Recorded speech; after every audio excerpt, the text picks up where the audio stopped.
Syria में बशर अल असद की सत्ता का अंत। पिछले 24 वर्षों से सीरिया की सत्ता पे काबिज थे।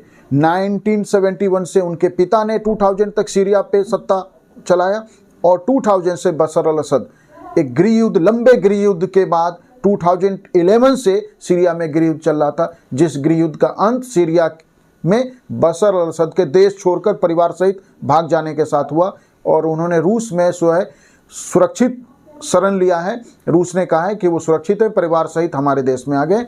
इस तरह से बशर अल असद की सत्ता का अंत हो गया है सीरिया में। तो आइए सीरिया की इस कहानी पे हम बात करते हैं। तो देखिए, सीरिया एक देश के रूप में 25 मिलियन की जनसंख्या का देश है। सीरिया की का जो एरिया है, जोग्राफिकल एक्सपेंशन, वो 1,85,180 स्क्वायर किलोमीटर का एरिया है। इसके पश्चिम में लेबनान तथा भूमध्य सागर मेडिटेरियन सी, दक्षिण एवं पश्चिम में इजराइल देश है, इसके दक्षिण में जॉर्डन है, पूरब में इराक तथा उत्तर में टर्की। तो आप देखिए कि अरब वर्ल्ड का ये रणनीतिक दृष्टिकोण से सीरिया एक महत्वपूर्ण देश है। जो सीरिया की राजधानी दमिश्क है, वो जिसकी जनसंख्या 45 लाख है, वो अरब जगत का ही नहीं, विश्व के प्राचीनतम नगरों में है। अरब दुनिया का एक प्रमुख सांस्कृतिक केंद्र है। दमिश्क सारी दुनिया में जाना जाता है। सीरिया की अर्थव्यवस्था भी अच्छी है। लगभग $60 बिलियन की सीरिया की इकोनॉमी है वर्ल्ड बैंक के अनुसार। और पेट्रोलियम, हम जानते हैं कि अरब जगत के सभी देशों में पेट्रोलियम मुख्य है।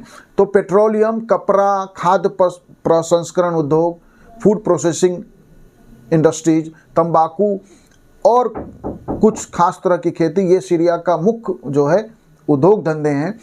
तो सीरिया में यहाँ तक स्थिति कैसे पहुँची?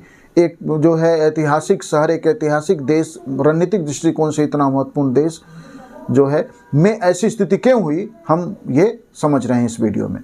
तो सीरिया में जो उनके पिता हैं ने 1971 में, उनके पिता वो सीरिया के रक्षा मंत्री थे और साथ साथ वहाँ की वायुसेना के कमांडर से सत्ता पे कब्जा कर लिया उन्होंने। और उनके पिता हाफिज अल असद ने 1971 में सीरिया की सत्ता पे कब्जा किया और तब से सीरिया में वो तख्ता पलट करके अपना शासन चलाया। और 2000 तक बशर हाफिज अल असद ने सीरिया की सत्ता चलाई।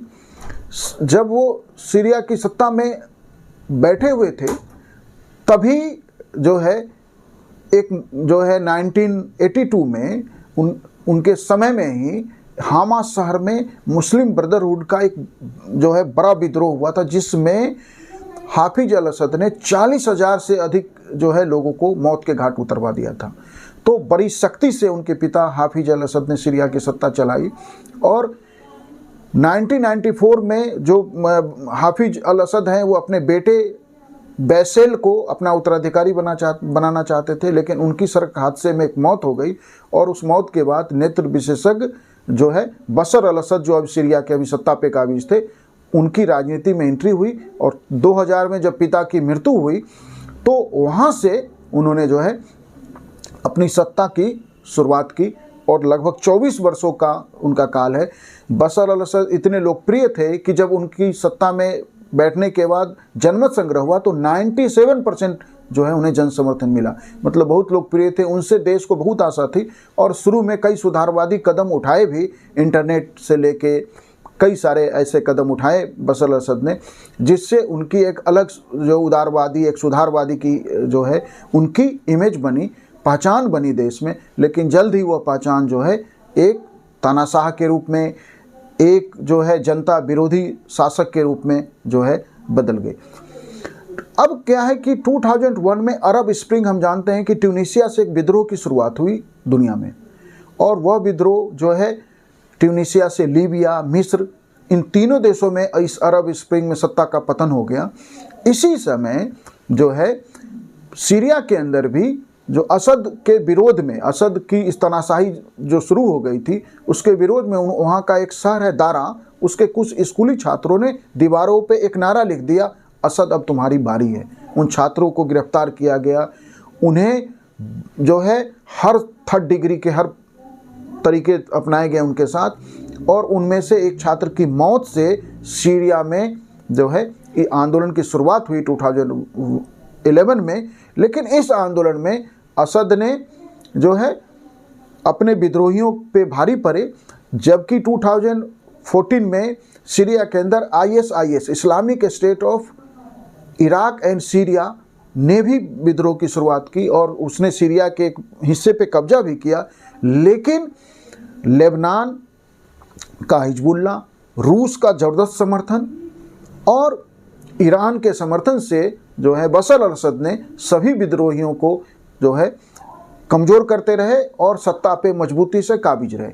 ये जो असद परिवार है ये सीरिया का एक अल्पसंख्यक समुदाय है, अलावी समुदाय, उससे बिलोंग करते हैं 12% वहाँ की जनसंख्या में, और सीरिया मुख्य रूप से सुन्नी बहुल देश है।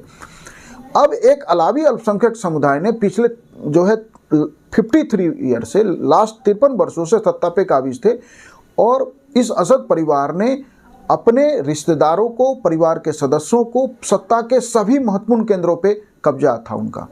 सत्ता पे ही नहीं, अर्थव्यवस्था पे भी असद परिवार का मुख्य कब्जा था।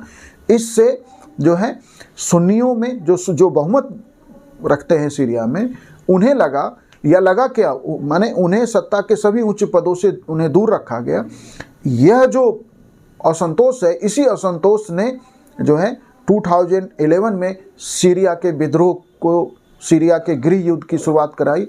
असद ने वहाँ सेना उतार दिया, इवन तक कि रासायनिक हथियारों का भी जो है प्रयोग किया।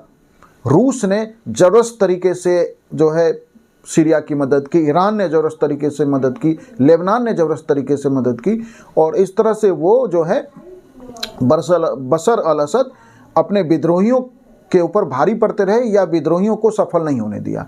लेकिन अभी जो इजराइल और गाजा पट्टी के बीच जो संघर्ष चल रहा है, उसी संघर्ष में इजराइल ने जो लेबनान पे भयानक अटैक किया है, ईरान पे अटैक किया है, तो देखिए अभी स्थिति क्या है कि ईरान इजराइल के साथ उलझा हुआ है। लेबनान के अंदर हिजबुल्ला ज़बरदस्त तरीके से कमज़ोर हो गया है।